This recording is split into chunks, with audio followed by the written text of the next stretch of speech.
रात्रभर डोक्यात केवळ तुझाच विचार घोळत होता.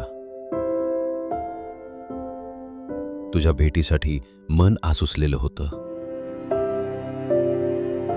आज पुन्हा तू दिसशील ना? तू किती वाजताची ट्रेन पकडतेस? किती वाजता तू बस स्टॉपवर येशील? आज आपली भेट होऊ शकेल का? काल मला उशीर झाल्याने 9:10 ट्रेन पकडली होती. अचानक पाऊस आल्याने ऑफिसमध्ये कारण टेकवता आलं. पण आज 9:10 ट्रेन पकडली तर लेट मार्क लागणार होता. तरी देखील तीच उशिराची ट्रेन पकडली.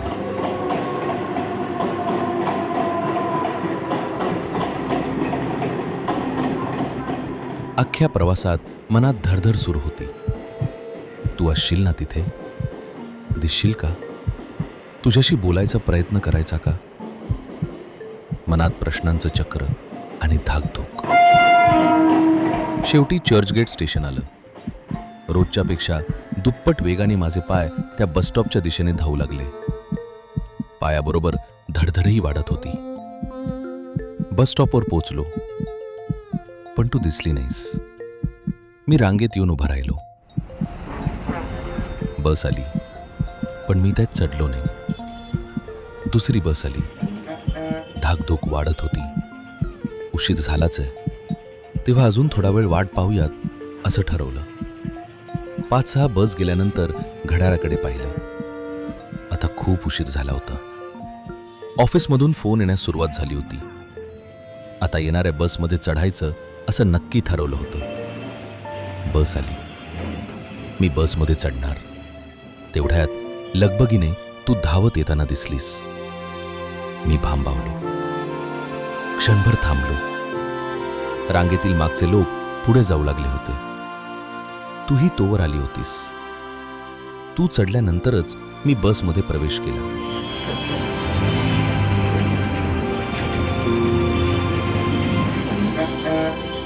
तुला बसताना मी पाहिलं आणि इंटेन्शनली तुझ्या बाजूच्या सीटवर येऊन बसलो.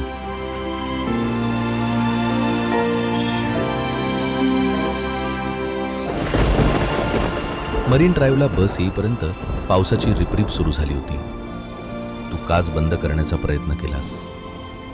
खिडकीकडे बघण्याच्या बहाण्याने मी तुझ्याकडे पाहत होतो. मग तूच माझ्याकडे पाहत पुटपुटलीस. राहू दे उघडीच, कोसळणार नाही वाटतं. मी हो म्हणालो, पण तुझं लक्ष नव्हतं. तितक्यात कंडक्टर समोर येऊन उभा राहिला. माझ्या तोंडून नकळत 2 WTC आलं.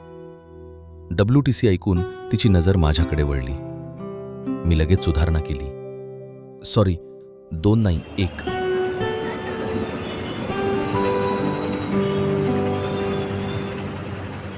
बसमधून उतरल्यावर आजही मी तिच्या पाठमोऱ्या शरीराकडे पाहत राहिलो. पुढे अनेक दिवस असंच सुरू राहिलं.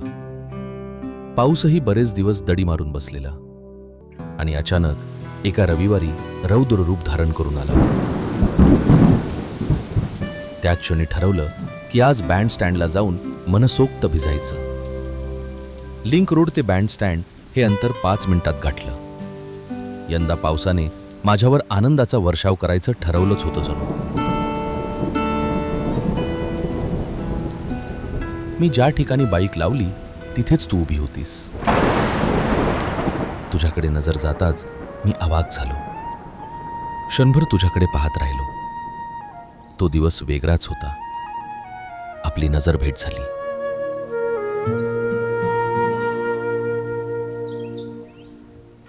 तूही मला ओळख दाखवलीस.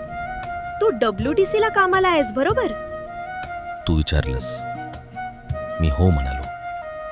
तू इथेच राहतेस का? धाडस करून मी विचारलं. हो, हिल रोडला. मी आश्चर्याने तुझ्याकडे पाहिलं.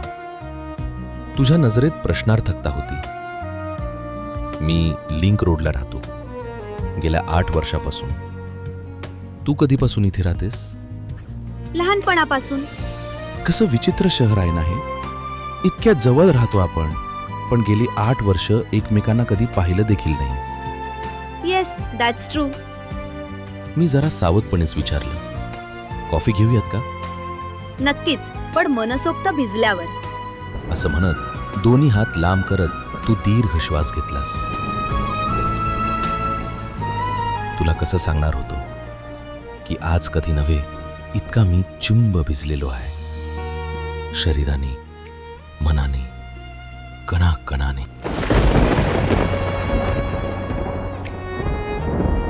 त्या दिवशी तुझं सहज बोलणं ऐकून मी थोडासा गोंधळलो होतो. तुझ्याकडे स्टेअर करणं, एक प्रकारे तुझा पाठलाग करणं, हे तुला माहीत तर नाही ना, असंच मला वाटू लागलं होतं. या क्षणी तू माझ्या सोबत आहेस, मी तुझ्याशी बोलतोय, यावर मला विश्वासच बसत नव्हता. तुझी नजर चुकवत स्वतःलाच एकदा चिमटा काढून पाहिला. मी खूप आनंदी होतो. तेवढ्यात तुझा फोन वाजला.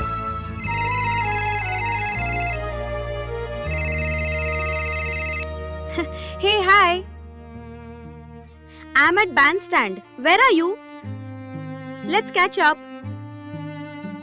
समोरची व्यक्ती कदाचित हो म्हणाली. तू मोबाईलवर काहीतरी केलंस. कदाचित त्याला लोकेशन पाठवलीस. फोन ठेवून तू माझ्याकडे पाहिलंस आणि म्हणालीस, Hey, I will have to rush. My friend is coming. Okay. काही क्षणात कॅफे समोर एक कार येऊन थांबली. तू गाडीजवळ जाता जाता मागे वळलीस. माझ्याकडे येऊन हस्तांदोलन केलंस. Let's meet up again. गाडीपाशी जात तू दरवाजा उघडलास. खरं तर तुझा नंबर घ्यायचा राहून गेला होता. तुला हाक मारावी असं वाटलं, पण थांबलो.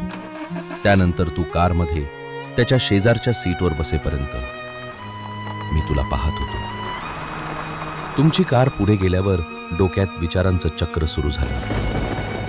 कोण असेल तो? तुझं आणि त्याचं काय नातं असेल? तू एंगेज तर नाहीस? आपली पुन्हा भेट होईल का?